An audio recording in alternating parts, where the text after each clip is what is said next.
In order for me to get good at social, I've got to be front and center. Very few people are good at it. Correct. It has been the barrier to entry for many people. The good news is it's not anymore. What we're going to see explode in 25, the rise of the faceless creator. Could you imagine a world where you walked into the Apple store and you're like, where's Steve Jobs? When you think about like faceless brands, most of the brands we buy from are faceless. Chesley McCarty, she produces these videos that are short form reels, many of which have gone over 1 million views, and you will never see her in a single reel. I think 2025 is going to be the year of influencer marketing finally gets to real estate. A creator knows how to create content. You don't have to give them a script. No. You don't have to give them the brief. right. You can say, listen, you're the creator. You got the follower. You just figure out what angle you think would work. That's such a point of leverage for everyone right now to take advantage of. If I was sitting here watching this show today and I was a new agent, I was a veteran agent who felt like I was losing my touch with my database, or I wanted to re-engage my database in a way that was meaningful, what are some of the things that I need to be thinking about doing? There's this concept in brand strategy, which is, I think what was hot in 24 that we're going to see explode in 25 was the rise of the faceless creator. The rise of the faceless creator. And we've seen this where we've seen these channels that like Chesley McCarty, who is an agent out of DC who has 63,000 followers. She produces these videos that are short form reels that are maybe 30 seconds long, many of which have gone over 1 million views. And I was DMing with her recently, and just she is shocked by how fast and how effective her channel has been. And you will never see her in a single reel. And so we've seen this sort of, I say we've been gravitating towards replacing ourselves, right? Using HeyGen and other AI tools. So like you have our version of AI. But what we're seeing is consumers are completely comfortable with us not being on camera. So I think people watching right now are going to be celebrating that, hey, you haven't been on video for 10 years. Good news. You don't have to be. One of the advantages to this faceless approach, and her, just to be clear, her name's Chesley. Oh, I'm Chesley sorry. McCarty. I'm sorry. I said it wrong to begin with. I'm sure she gets it a lot. One of the advantages of doing this is not only the amount of leverage you get. For sure. The amount of videos you can create without you ever having to be involved. The 1,000%. And I think that is why it's so attractive to so many people. And I think right now, a lot of us have probably told ourselves a story that in order for me to get good at social, I've got to be front and center. Right. And unfortunately, I think that has... And not everybody's good at it. Not everyone. Let's look at it differently. Very few people are good at it. Correct. But it has been the barrier to entry for many people. And the good news is, and what we should celebrate and get excited about going to 25 is like, it's not anymore. You don't have to. You can embrace the style. And this goes back to a previous show or wherever you are in the sequence of this. If you go back to Notebook LM, you go back to some of these, 11 labs. Now you have all the tools and resources to do faceless content. Like, could you imagine a world where you walked into the Apple store and you're like, where's Steve Jobs? Somebody explain this. Like, that no longer exists. So when you think about like faceless brands, most of the brands we buy from are faceless, except for My Point. So can I transition to My Point?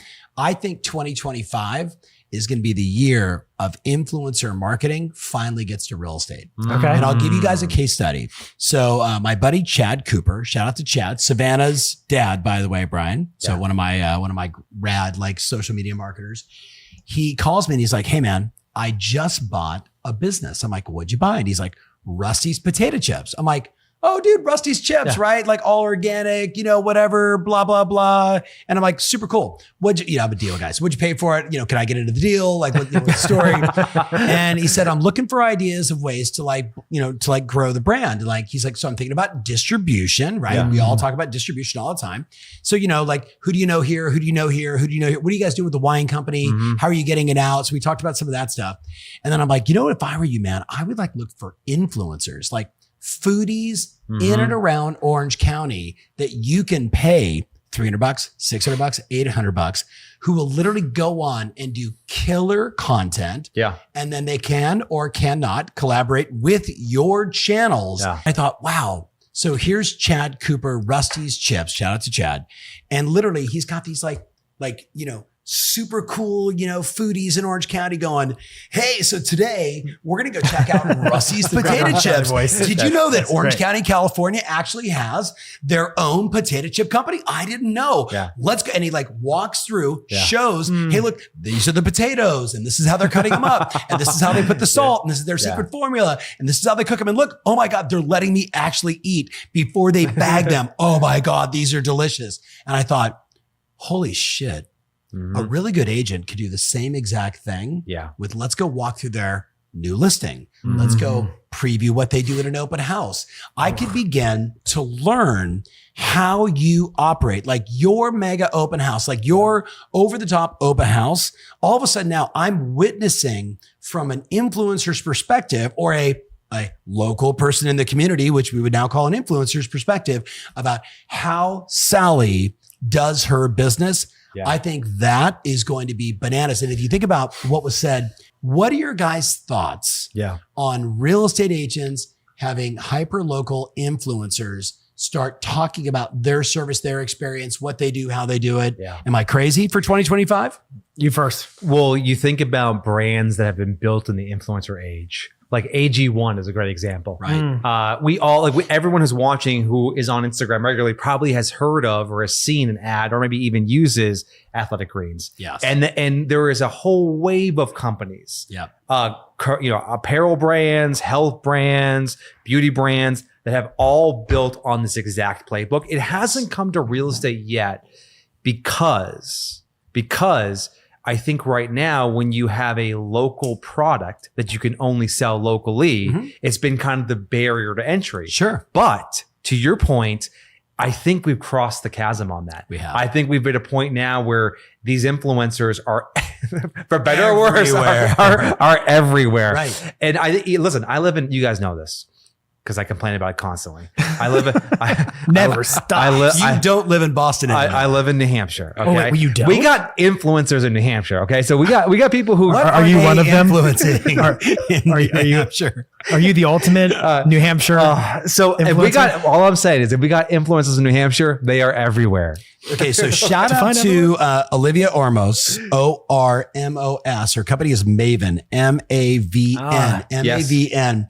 Now, again, when you go to this site, what you're going to see, first of all, she is extremely diligent about who she lets in the door, who is allowed to be one of her influencers. Yeah. So she has a very specific niche, very specific target, whether it is to sell a product, promote a service, and or as I mentioned, just have the prettiest guys and gals show up to your party. That's her site right there, Mavn.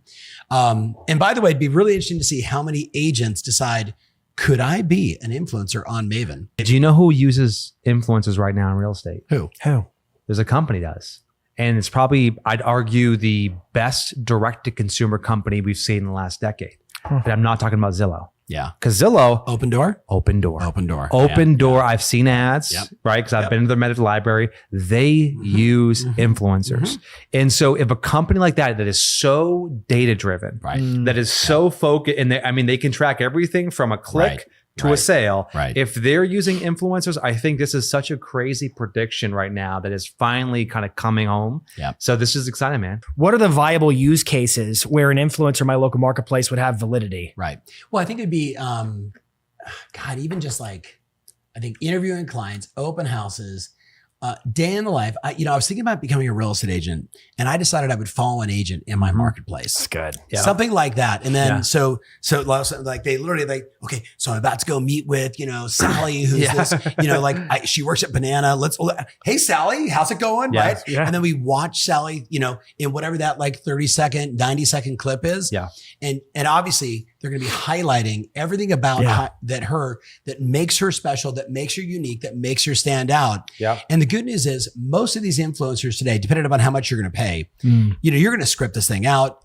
But when I was watching the Rusty stuff, it was just, it was so organic. I think the thing that jumps out to me though, as you go through all this, is that ultimately the beauty of a strategy like this is that a creator knows how to create content. Yes. You don't have to give them a script. No. You don't have to give them the brief. Right. No. You can say, listen, You're the creator. You got the Yes. follower. You Yes. just figure out what angle you think would work. Yeah. And I think like that's Right. to me, Even that's better. such a point of leverage for everyone right now to take advantage of. So I'm just a huge fan of like, let them take the lead on it and go. So I want to know in the comments below before we go to Jason. So you went faceless. Faceless. And I said influencers. Yeah. So far it has nothing to do with you. Yes. And I'm not saying you're bad in any way, shape, or form, but it is we're trying to do next level. What's going to be different? What's going to be out of the box for 2025? This has always worked and it will work even more in 2025. And the stakes are continuing to get higher. And that is you have to be the best at marketing your listings in 2025. Yeah. I think you have to be able, I've been calling it a seller's stage. Imagine you own the club and you decide what bands play on your stage. Yeah. You got to start to look at your marketing as assets that a seller who wants their home to sell for the best terms possible will crave working with an agent who can give them what others can't. So what are the points of differentiation to compete on? I was thinking about Brad McCallum when we were talking. So over the top, which I just love. Well, and it's, I mean, hard to compete with a guy like that in his marketplace. And if you don't know Brad, he's on YouTube. The guy absolutely crushes it with some of the best listing property tours anywhere to the point where sellers will seek him out because only he can give it to them. It's what Timmy Smith did early on. Yes. Tim in his right. marketplace became, if you felt you had a fantastic home, that there was only one agent to call. And it was to the point, and I know Brad, I'm sure gets the same thing. Tim would go on appointments and they would say, walk through our house. What video are you going to shoot? That's right. Right. Like, first of all, I think that's a come list me. Yeah. I don't think there's, what's the presentation after that? Well, I'm going to come with my team. We're going to do a creative thing, but let's go and sign the agreement. Right. Like it was so incredible hearing that. I'm like, that was the goal. He became the market of one. Mm-hmm. There's the really big production. Yes. There's a 4 or 5 minute or 90-second reel or 5-minute video. But there's also these like little clips. And we all remember Vine. Oh, remember? And what happened to 7 Vine? seconds. It was like, I mean, it was TikTok before TikTok. Yep. Yeah. And so I'm seeing a little bit of a trend right now. And there's an agent, and we'll drop it in the show notes. It's Phoenix agent. She goes, "Hey, Phoenix, can you guess what neighborhood this is in?" And she does like, she's just driving and it's on a loop like that. It had like 300,000 views, 1,000 comments. So I think you can take a listing and you can, and this is my advice for everyone listening, which is the more ordinary the listing, the more extraordinary your marketing needs to be. It's really good. You know, it's like, and so you have to find creative ways to kind of get more attention to those listings. Who was the gal you showed me? Claremont fixer with a pool. Yeah. So she's not in the video. Yep. And the entire time on the Instagram reel, all it says is Claremont fixer with a pool. And then she just walked through and showed you everything, including the pool. Yeah. And she got 53 leads Yeah. from an Instagram reel because she used, put in the chat, I forget what it was, like fixer or whatever it was. So it was 12,000 views, 54 leads, text inbound leads off of and by the way, this creator, her name's Esther. She's out of California. She has less than 2,000 followers. She has more now because we keep talking about her. Shout out to you, Esther. And she's done a Esther, will you be an influencer for me? but she just, it's a perfect example of a different style. For the same thing Jason's talking about, which is promoting your listing. So that's at least my take on it. If I was sitting here watching this show today and I was a new agent, I was a veteran agent who felt like I was losing my touch with my database, or I wanted to re-engage my database in a way that was meaningful and not just always selling, right? Sure. What are some of the things that I need to be thinking about doing to amplify trust, to create trust? And in case you're wondering, if I see one of you put trustworthy on your business card, I'm going to punch you in the face, because there is nothing worse than that. So there's this concept in brand strategy, which is make your brand easy to share. Yeah. And so you and I were in Toronto recently, and we said the Four Seasons. Yeah. And this was the first time I went to a Four Seasons. And you know I like bougie hotels. Yes, you do. So if you've never been to a Four Seasons, you have this like little iPad where you can text them at any point, not call, you can text them and they will do anything and bring you anything. Yes. And I abuse that to the point where I don't think I'll ever be invited back to a Four Seasons again. And what's interesting is I have told every person I know how amazing that experience was. Just being able to text them and ask them questions and get them to bring me stuff. And so I think right now what happens is the reason that we struggle with trust in our industry is because we haven't given our happy customers enough memorable moments to share. And the more that we think about that, the experience, the more that we create these moments that people want to talk about, share about, post about. And I'll give you an example of this. I saw this recently. And I'm going to forget the agent's name, but I'll find it here and I'll drop it in the show notes for you guys. She goes, the title of her Instagram reel was, "Here's what happens when you hire me." And it was a photo shoot of the buyers who just purchased this house. Professional photographer came in there and they were moving in the house, and it's this beautiful family, this beautiful photography, photos. So it was an ad for this agent that got 120,000 views, 3,000 likes, tons of shares off of it. And so for me, and was it photos of clients over and over and over and over? No. She hired a photographer to do like welcome home, and they got like their new home family photos done. Exactly. Got it. And so that's beautiful. Okay, I just want to get the distinction. And so you can imagine how many people that family shared those photos. I bet you those photos are hanging up in their house. So when friends come by, you got Agent A's fridge magnet, and then you got like these beautiful photos of the family when they moved into their house. And the first thought I had when I saw that story, I said, "Damn, I wish I had that."